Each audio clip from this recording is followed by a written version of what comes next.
Cherry on Top is written, produced, and hosted by Matt Rebar. Chapter 14. Cousin Denise did confirm that she heard Marcus and Rio having loud sex, although she seemed a bit hesitant to say so in front of Cherry. I don't get it. No one cares that Marcus and Rio are banging, yet it's made to be this big secret. Cherry rolled her eyes. My parents know I'm a bit of a flirt, yet they still love me. I think Marcus is worried about how Sir Charles will take it, Cousin Denise best guessed.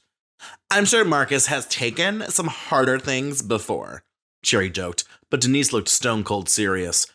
Probably Denise was worried about confiding in Cherry regarding Marcus and his shoot.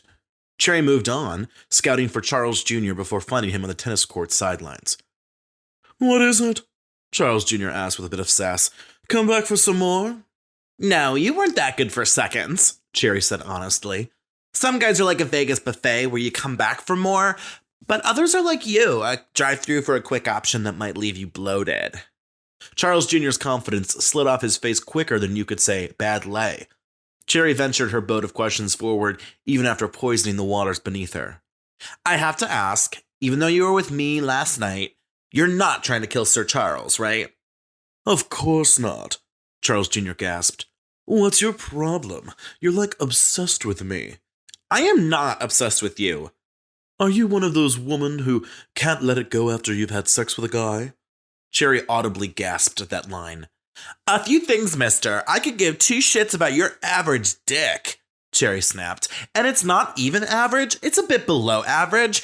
And if there's anyone with authority, it's me. Second of all, let's get something straight. Sure, I slept with you. I was curious. But I don't want to sleep with you again. Once was more than enough. Kind of like going to the DMV. And the whole, oh, is this chick psycho line? Sorry, nasty boy, it won't work on me. I would never develop feelings for some douchebag loser like you. I mean, maybe if the sex was good, but I've had better sex from using a hard taco as a vibrator.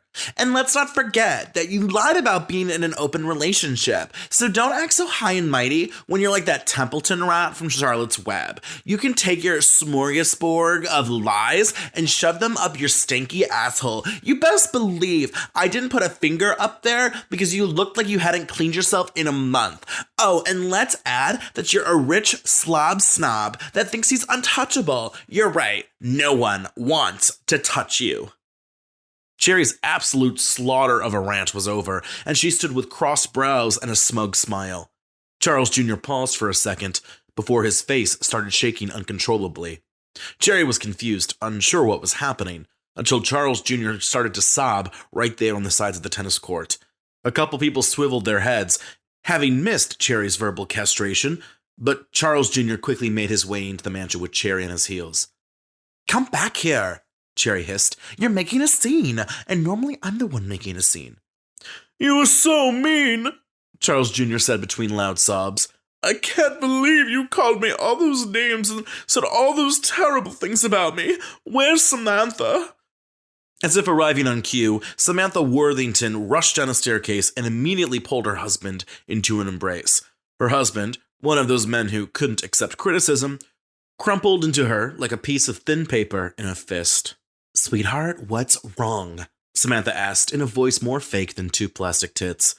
Samantha didn't love Charles Jr. She loved the money. No doubt she was hoping for a couple new wardrobe pieces out of comforting her emotionally fragile husband. Viv made fun of me. Oh no, I'm so sorry. While hugging her husband, Samantha rolled her eyes so that only Cherry could see. Why don't you go to the living room and watch some true TV? Samantha said in her sugary voice. Okay. Like a wounded animal, Charles Jr. slowly made his way to the living room. Once he was gone, Samantha cracked a smile. Damn, you'll have to let me know what you said, Cherry. He was acting like a douchebag, Cherry muttered, before turning on her feet and returning to the bedroom shared with Emily, Claire, and Hayes. All of them had struck out like a baseball team's third string on the field. We're spinning our wheels like we're hillbillies in the Walmart parking lot, Claire spat, turning to their whiteboard. What are we missing? I don't know, Cherry sighed. What should we do now? I have no clue, Claire turned to the group. We have an hour till dinner, so we should figure out some kind of strategy. They eyed the board and their notes. This seemed like the fifth time they were considering strategy. The next one to speak was Emily. Did we get any information from Georgina and Fiona, the middle two ex-wives? Emily asked the room. I did talk to Georgina. She seemed fine, but I wouldn't mind a second crack at her. And the background we got on Georgina indicated that she wasn't in any financial trouble, so if we're looking for a personal reason, maybe we should re-examine Georgina. I talked to Fiona briefly, and I got the same impression, Hayes asked. Financially, no motive, but perhaps a personal reason. Do you think we need to relook at them? I think so. Emily doubled down. If we think the siblings are out, and that Lindsay and Cynthia probably aren't the killer, and if we think cousin Shirley and Ricky didn't do it, our only suspects left are Georgina and Fiona. Fine, then we're going to have to grill them at dinner. Claire looked around the room. Who wants who? I'll take Georgina, Cherry muttered. I can do Fiona, Hayes asked. Emily, be back up to Cherry, and I can be back up to Hayes. Claire turned back to her board. Someone wants Sir Charles dead, and we have to figure out who. Chapter 15. Normally on Saturday night, Cherry would go out with a man to get some free steak. But thankfully, Cherry's undercover mission at Sir Charles came with automatic luxury foods. There would be no need to pretend to enjoy a date's boring conversation. Dinner was once again a cocktail hour sort of affair, which meant that everyone could easily move between each other while sampling an array of snacks. It was pretty easy for Cherry and Emily to approach Georgina and Fiona because the two ex-wives were standing together at their own small cocktail table. They were huddled, which, under normal circumstances, would look cozy, but under the current light of suspicion, their close-knit status was a red flag. Mind if I join you, ladies? Cherry asked, shoving her plate of shellfish and her glass of expensive Moscato onto the table. Emily, meanwhile, had chosen the fanciest red wine over at the bar. Well, we were having a private conversation. Georgina trailed off because Cherry had set herself up at the table. It was too late, and the ex-wives would have to deal with it. How was your Saturday? Emily asked, even though it was apparent to the entire table that Emily didn't care about the status of their Saturday. Georgina and Fiona could have met the reanimated corpses of Elvis and Jesus, or almost been killed in a car by a plane crash, and Emily's reaction would have been of simple acceptance. It was fine, Fiona said with a shrug.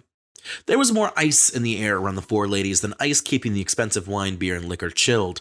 Cherry eyed both ex-wives, trying to see if there was a weakness she could explore. Georgina looked to be about 45 or so, while Fiona was a decade younger. They both had blonde hair, as did the other two women of Sir Charles's life. Not only were all women involved with Sir Charles blonde, but they gave off a similar wave of bourgeois. I'm sorry, I don't know you, Georgina said, shaking her head the way one would if they were in a tizzy. Had Georgina had a choice, she wouldn't want to try and get to know the two impeding family members. I'm Vev, Cherry said, extending a hand which Georgina touched gently as if Cherry's hand was covered in virus strains. I'm a wannabe actor and model from LA, although I tend to do a lot of bartending instead. I'm Leanne. Emily did not offer location, employment status, a slight joke, nor the handshake. And you're both from Sir Charles' family? Fiona asked. Yes, we are, Cherry nodded. It's so nice to be out here in Cleveland. Technically, we're in Hudson, Fiona said calmly, in the same manner that one would correct fish eggs and replace it with caviar. I see. Do you live nearby? I do. Fiona was keeping the conversation more minimal than Cherry at a Vegas club, when you could barely hear people and would rather focus on the cocaine and the vodka. I'm sorry, ladies, but could you excuse us? Georgina asked, with words that might have been polite, but a tone that was anything but. Fiona and I were just having a conversation, one that's just between us. Is it regarding how you're trying to kill Sir Charles? Cherry asked, switching not just a couple gears in conversation, but the whole gear factory. Georgina audibly gasped. Fiona spit up some of the drinks she was savoring, and even Emily, the emotionless stoic, couldn't help but expand her eyes to the roundness of tea candles. Excuse me? Georgina's voice was hoarse, as if she had been screaming at a protest all afternoon. How could you accuse us of such a thing? I think the two of you have clear motive, Cherry continued. After all, why do you care about Sir Charles? Why would you be here at this family reunion unless you had something nefarious going on? You have no evidence, I bet. Fiona shook her head. You're just accusing us because you're a trollop with a giant mouth for gossip and for boys, you dirty slut. Wow, name-calling, are we? Cherry asked. Well, you are a dirty slut, so they're not calling as they are describing you, but hey, live your life. Emily chimed into the background. But Cherry was now honing in on the two ex-wives. "Out of everyone here, you're the only two people who I can see doing this crime." Georgina thought for a moment before really going on the defensive. "You know, I don't love Sir Charles the way I used to, but I still love the man," Georgina explained. "So if you think you can come in here and accuse me of foul play, you have another thing coming. If you have evidence, show me. But if you're just here to point fingers, then put your fingers down before I break them off." "You're right. Looking at that upper lip hair you have, you probably could break off my fingers," Cherry commented, sipping more of her Moscato to complement her spilled tea. Georgina grabbed her glass of liquor and tossed it right in Cherry's face. The whole room seemed to turn in their direction with that one action. Cherry stood there, soaking wet, her whole dress practically see-through, revealing her busty goodies and a thong that was holding on for its dear life. "What the hell?" Cherry squealed, her face blush with slight embarrassment. "Relax, Cherry. I'm sure this isn't your first time at a wet dress competition," Emily said, but that might have made things worse. Cherry grabbed her Moscato and flung both the drink and the cup at Georgina.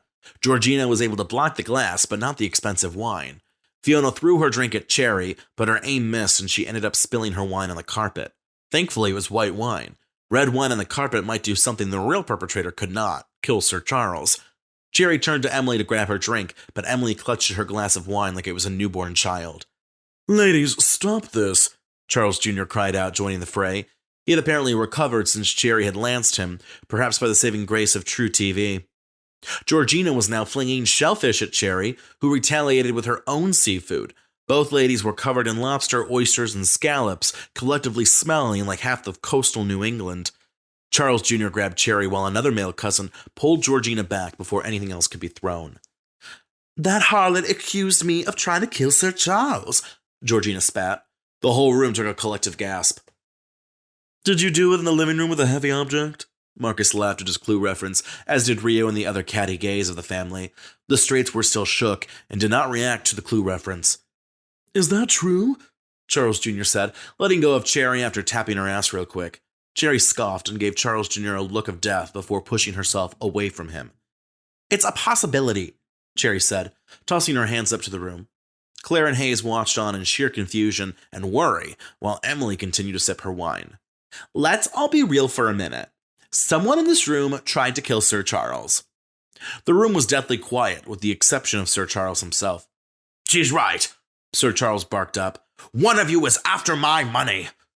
More gasps rose into the air. A few people looked surprised, a few people looked almost overcome with emotion, while others, such as Emily, continued sipping a wine and eating fancy foods without a shift in emotion or attitude.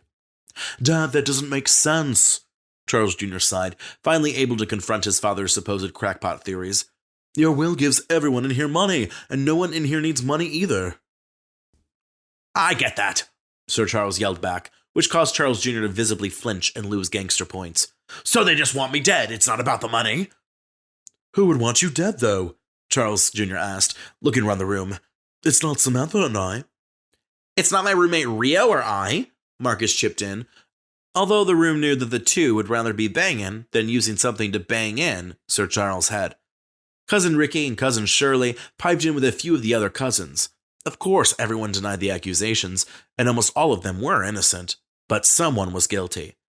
"I assure you, don't listen to this adulterer," second wife Georgina spat with anger towards Cherry, but with assurance from Sir Charles.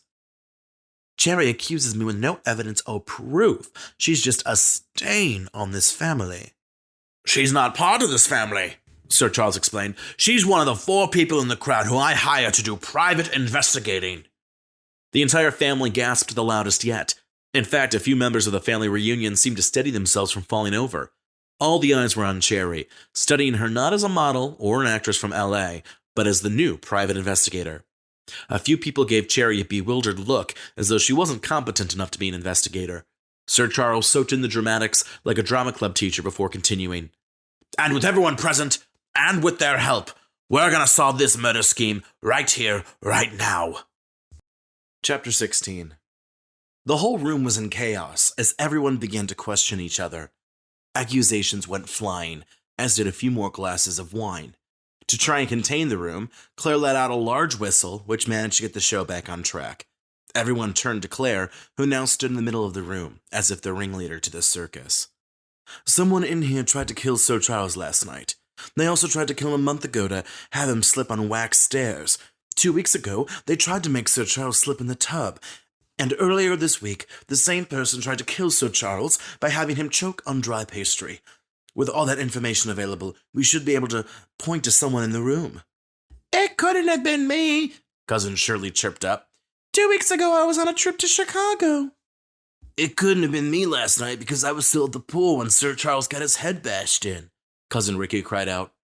More and more family members added their alibis and various reasons for not being able to be the attempted killer.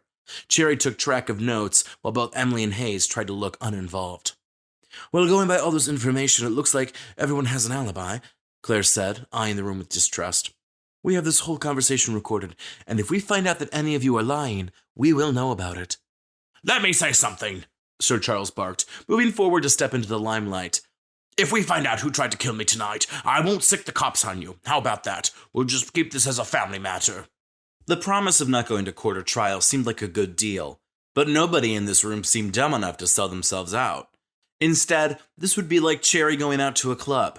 She would have to snare the person of the night. What if nobody in the room did it? A cousin named James called out. Maybe these were accidents. I may be old and I may fall down all the time. I may have accidents, and this year alone I've probably almost died 6 times because of myself. Sir Charles' dramatic monologue was enough to inspire every amateur actor in the town of Hudson. But I know the difference between when I mess up and when someone is out to get me. So right now, anyone else who writes me off as some senile old bag, I'll have you kicked out of here. But not until we prove your innocence or your guilt. There was silence at that, and Sir Charles turned back to Claire. All right, Miss St. Montgomery, please continue. Since everyone is claiming they couldn't possibly be involved, we'll start proving each other's alibis. Cherry, can you run up to the bedroom? Of course she can. That girl lives in the bedroom, Georgina snapped. Cherry gave her a look before calmly responding. As someone who is a divorcee, clearly you can't do anything in a bedroom, Cherry pointed out casually. There was some oohs from the audience as if fireworks were going off in the background. Georgina looked like she had been slapped in the face with more shellfish. A minute later, Cherry returned with a large whiteboard, and Cherry turned to the congregation.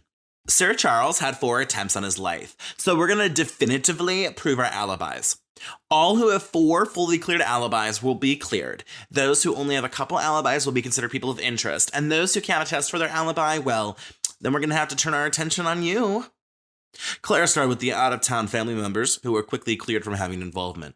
Slowly, the room filtered into 3 sides, those who'd been acquitted, and those who were not fully acquitted, and those waiting to be tried. Among those with faltered alibis were most of the individuals that Cherry and Company had suspected. Children Charles Jr. and Beatrice, current wives Lindsay, wives 2 and 3 Georgina and Fiona, cousin Ricky, and cousin Shirley. Up next came Marcus and Rio, who had cleared the first 3 alibis, although they were struggling to talk about where they were for the most recent attack. Well, me and Rio were, Marcus looked around the room, his eyes moving like pinballs on a hot streak. Cherry knew that Marcus and Rio had been playing Try the Sausage, but Sir Charles appeared unaware that his son's interest swung towards the direction of a man's lap. You 2 were banging? Sir Charles asked, which caused the whole room to go into stunned silence. Dad, how? Marcus, you're more gay than an orgy of 1,000 men, Sir Charles said, as if he'd been part of said orgy and hadn't minded it. Marcus almost dropped his crystal wine glass and clasped his hands to his mouth before opening his arms for a hug. The room fell into a quick cascade of "Aw" as Marcus and Sir Charles hugged. If someone wasn't trying to fry Sir Charles up like fish on a Lenten Friday night, this might have been a super cute moment. After the hug, Claire turned back to the whiteboard. Claire and Cherry sorted through a couple more local family members with tight alibis. Emily and Hayes watched, still under the guise of family members.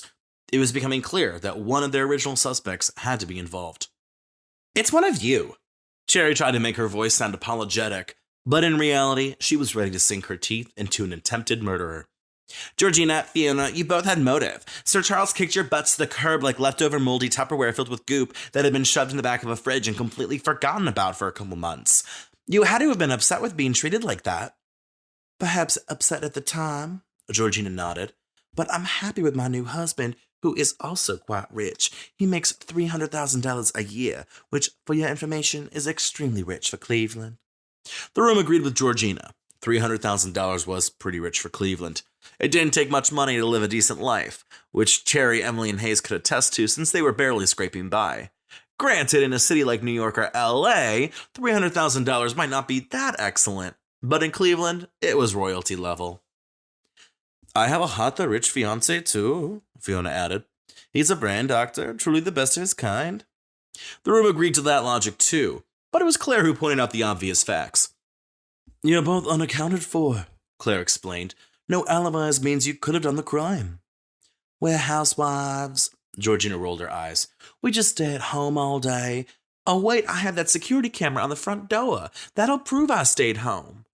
Oh, I have one too. It's perfect to make sure the delivery man doesn't look like a murderer. Fiona pulled out her phone and scrolled through. Minutes later, it was clear that both ladies might be boring housewives who stayed home all the time, but they had alibis for the first 3 crimes.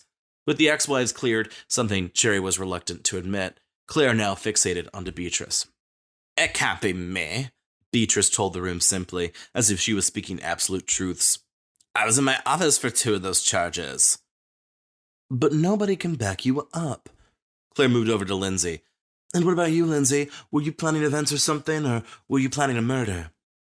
A normal person would have probably gagged at the silly reference, but Lindsay was too stupid to find Claire's attack corny.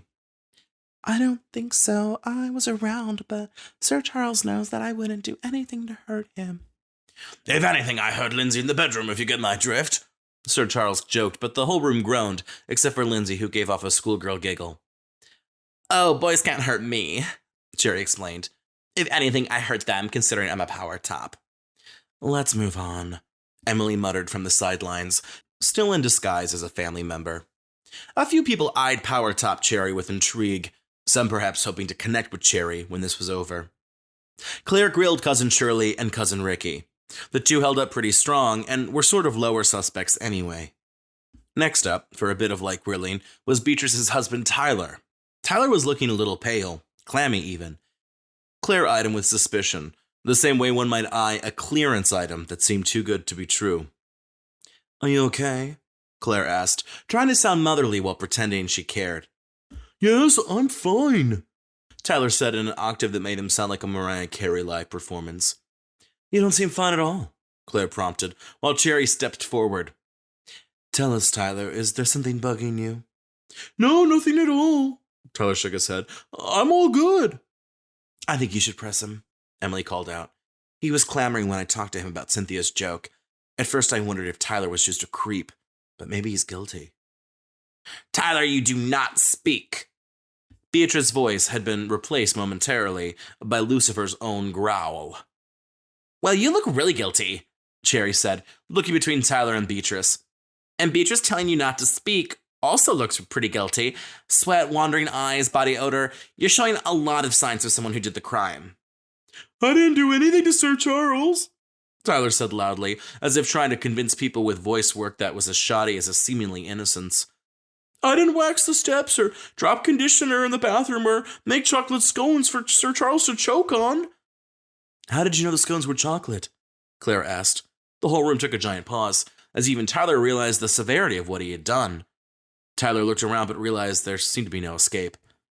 Wait, did we even know the scones were chocolate? Hayes whispered to Emily. I have no idea what type of scones they were, Emily muttered back. I think she's just trying to get to Tyler. Do you have any alibis for any of these dates? Claire asked Tyler, moving on as if she had proved a point by insisting Tyler couldn't have known the scones were chocolate. Of course I do. Tyler started shaking his head affirmative, like he had come down with some kind of poisoning. I have alibis. Let's hear them. I was home with the kids when the waxing happened. Prove it. I can't, only the kids. So that doesn't count. Claire steamrolled. The day of the shower incident, where were you? I was at work. Can you prove it?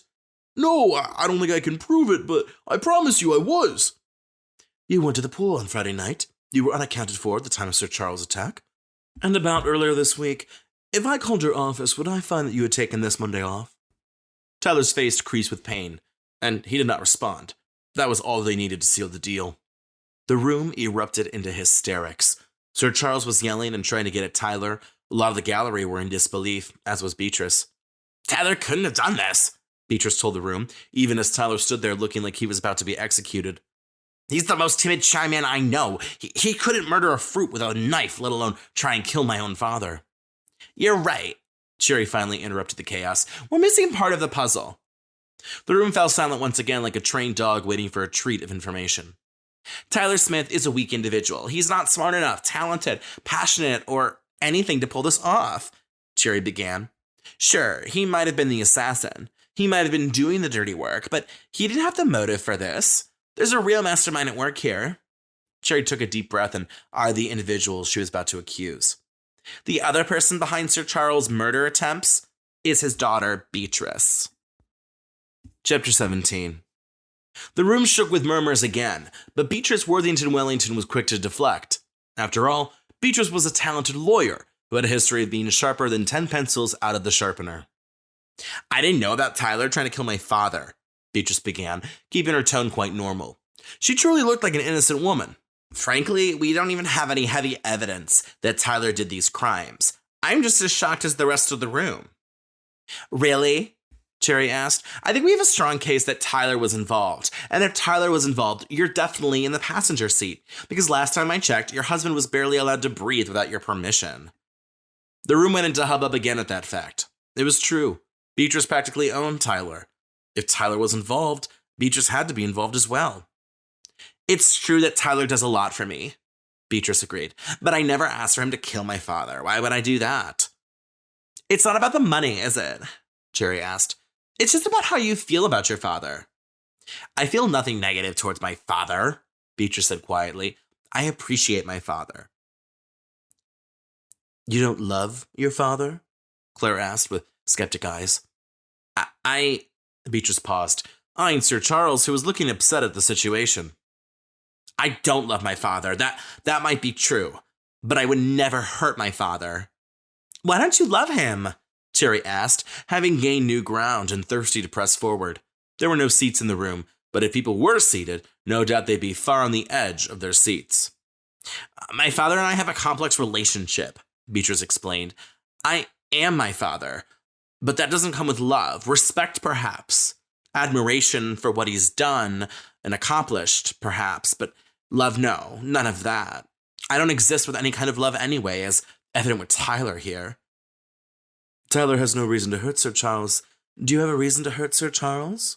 Claire piped up. I didn't hurt Sir Charles, Beatrice adamantly said to the crowd. But if I wanted to, I had plenty of reasons. He was a terrible father. He was a womanizer. My father only cared about money and the resources that people offered. So yes, I wouldn't feel that bad if someone here were trying to kill the man. Do you realize that you condone the death of your father? Cherry followed up. Even if you didn't try and kill your father, that's pretty messed up. Beatrice paused for a second, as if realizing the implications of what she had said. She had not confessed to the murder of her father, but Beatrice had given herself a motive, as well as implied that her father's death would be just. And with Tyler pinned for the pieces of the crime, and with Tyler being Beatrice's delivery boy, the connection of Beatrice to these attempts was strong. Beatrice looked shocked, perhaps not because of her half-confession, but rather that a woman she considered to be a whore had outdone her. Beatrice, you're right, Sir Charles himself spoke up. I've been quite selfish. I do look out for me. I am money-hungry, I am power-hungry, and I understand why you don't love me.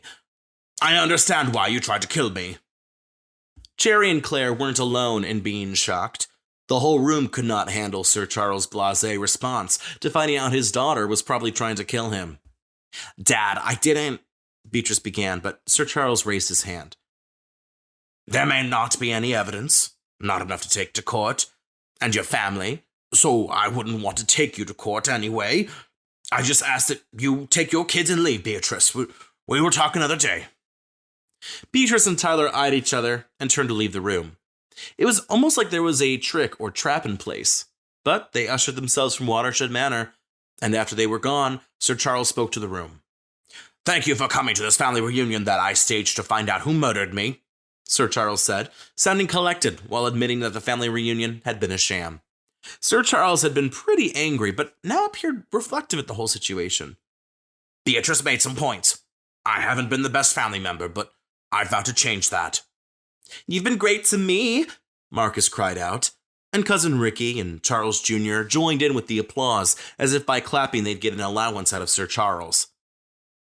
Well, this is a wrap, Claire said, turning to Emily and Hayes. Beatrice and Tyler, we didn't get a full confession, Cherry sighed. We'll still be making bank, that's all that matters, Claire pointed out. I think we named the right murderers anyway. Sir Charles arrived among the four of them. Thank you for solving this case, Sir Charles said to the group. I've utilized your service to its fullest extent. You don't want to follow up with Beatrice? Claire asked quizzically.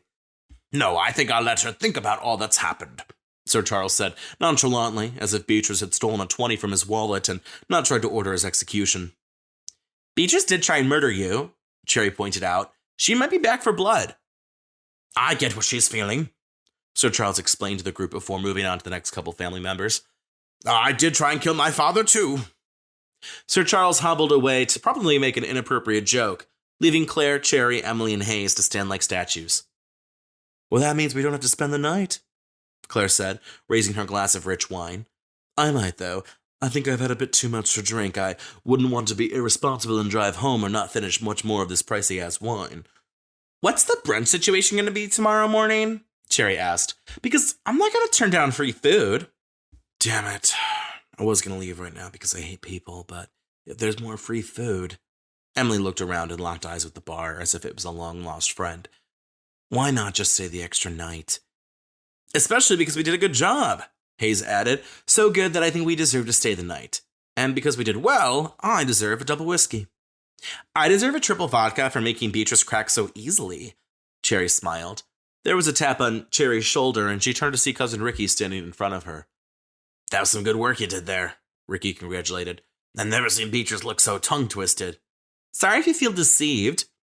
It seems all that you lied about was being part of the family, Ricky asked. You're a private investigator. Yes, that's the truth, Cherry nodded a bit sheepishly. Well, since it won't be incest, maybe I could ask you out on a date. Cherry eyed Ricky. It was handsome for a sleazy bad boy kind of way. Cherry knew that only 2 dimes Ricky was rubbing together were body parts, but something about him did intrigue Cherry. Let's do a date then, Cherry nodded. How about sometime this week? We can go to a local bar? Sure, just let me know when. Cherry gave Ricky her real cell phone number and went back to her colleagues. We finished a case 2 minutes ago and you already have a date, Hayes chuckled. That sounds like a new record. No, I've gotten dates while on cases, Cherry pointed out. How could we forget the time when we arrived on the doorstep to interview the neighbor about the missing stop sign and the first thing he did was ask you out? Emily recalled. Oh, I was thinking of the time I went on a date while I was surveilling Mr. Sanchez. Cherry nodded. You did what? Claire asked, her eyebrows raised, but Cherry had already returned to the wine bar. Chapter 18. Monday rolled around and so did Cherry, who waltzed into the office a bit after 10 in the morning. She didn't feel bad about being late. After all, they had worked most of Friday and most of Saturday. Sure, Cherry had been blessed to have Sunday off, but she spent a lot of it recovering from their undercover mission, as well as catching up on a couple dates. Secretary Barbara Walters, not to be confused with television news producer and reporter Barbara Walters, had many questions, similar to Barbara Walters. What happened? Barbara gleefully asked. Who was it? Who tried to kill the old rich man? The son-in-law, but most likely he was coerced by the daughter, Cherry responded. Didn't Emily or Hayes tell you? They did, but I like confirming my sources, Barbara said with a wink. A plate of scones was on Barbara's desk, which meant Barbara was happy today. Cherry took a scone and bit a large chunk off, hoping not to choke herself to borderline death the way Sir Charles had. I also went on a date yesterday, Cherry smiled. It wasn't too bad. He just has a pretty gummy mouth. But I also got a date out of this week's investigation. I'm seeing this guy Ricky later this week. He's a Worthington. He's not rich, but when Sir Charles dies in the next decade, I imagine he'll have a windfall. You know, that's the biggest regret I have, Barbara sighed, as if reflecting on her 60 or so years all in 1 second. I married for love when I really should have married for money. They say money doesn't make happiness, but I don't think it would have hurt. You're 100% correct. Cherry moved towards her desk and sat down in it, and then addressed Hayes and Emily. Do we have a case yet? Not yet, Hayes said, playing a video game off his laptop.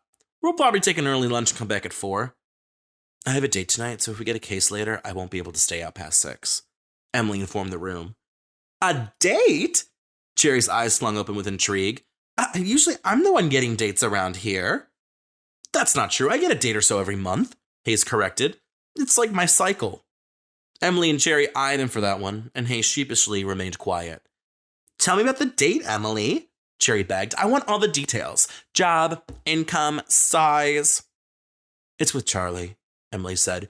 You know, from the bar. Charlie? Cherry coughed on her scone and almost turned blue before managing to swallow a piece of the scone the size of a paperweight. Charlie, as in Charlie Berkman, as in the Charlie Berkman of my Big Four, also known as the foreign man who rebuffed my advances? Yep, Emily said dryly.